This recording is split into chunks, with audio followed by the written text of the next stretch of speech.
নিজেদের সামরিক শক্তি প্রদর্শন করে বিশ্বকে আবারও চমকে দিয়েছেন চীন। সাম্প্রতিক সময়ে ইন্দো প্যাসিফিক অঞ্চলে নিজের এই উত্থান সরাসরি প্রভাব ফেলেছে যুক্তরাষ্ট্র এবং তার মিত্রদের ওপর। অস্থিরতা বাড়ছে পশ্চিমা জোটে। এরই মধ্যে হঠাৎ করে তাইওয়ান উপকূলে যুদ্ধজাহাজ পাঠিয়েছে অস্ট্রেলিয়া এবং কানাডা। তবে চীনও চুপ করে বসে নেই। দেশটির শক্তিশালী বাহিনী পিপলস লিবারেশন আর্মি বিদেশি যুদ্ধজাহাজ দুটির ওপর কঠোর নজরদারি চালাচ্ছে। চীনের রাষ্ট্রীয় গণমাধ্যম গ্লোবাল টাইমস জানিয়েছেন, শনিবার কানাডার ফ্রিগেট HMCL ভিলডি কুইবেক এবং অস্ট্রেলিয়ার guided missile destroyer HMAS Brisbane Taiwan প্রণালীর একটি অংশ অতিক্রম করেছে।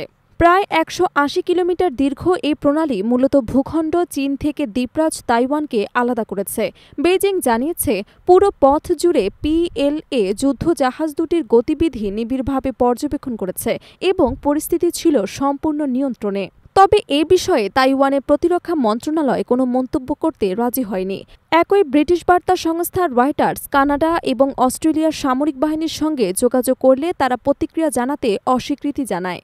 চীনের কমিউনিস্ট পার্টির নেতৃত্বে বহুদিন ধরেই তাইওয়ানকে তাদের দেশের অবিচ্ছেদ্য অংশ হিসেবে দাবি করে আসছে।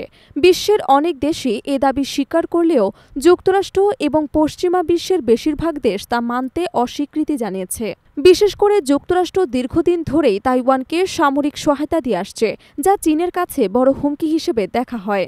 ভৌগোলিকভাবে তাইওয়ান ইন্দো প্যাসিফিক অঞ্চলের একটি কৌশলগত কেন্দ্র। তাইওয়ান প্রণালী দক্ষিণ চীন সাগর, পূর্ব চীন সাগর এবং জাপান সাগরের সংযোগ স্থলে অবস্থিত।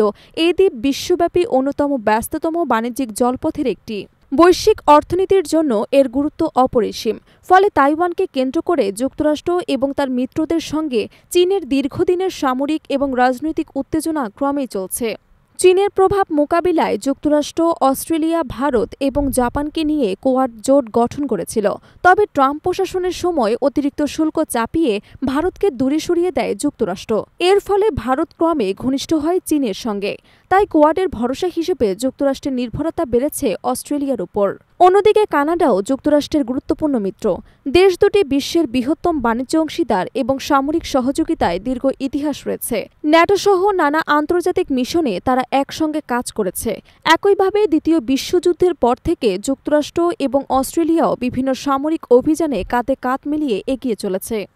সব মিলিয়ে তাইওয়ান প্রণালীতে অস্ট্রেলিয়া এবং কানাডার যুদ্ধজাহাজ প্রবেশ কেবল একটি সামরিক পদক্ষেপ নয়, বরং ইন্দো প্যাসিফিকে যুক্তরাষ্ট্র এবং মিত্রদের শক্তি প্রদর্শনেরই বহিঃপ্রকাশ। অন্যদিকে চীনও স্পষ্ট বার্তা দিয়েছে যে এই অঞ্চলে কোনো বিদেশি শক্তিকে একতরফা আধিপত্য বিস্তার করতে দেবে না। ফলে ইন্দো প্যাসিফিক অঞ্চলে উত্তেজনা আরও বাড়ার আশঙ্কা তৈরি হয়েছে।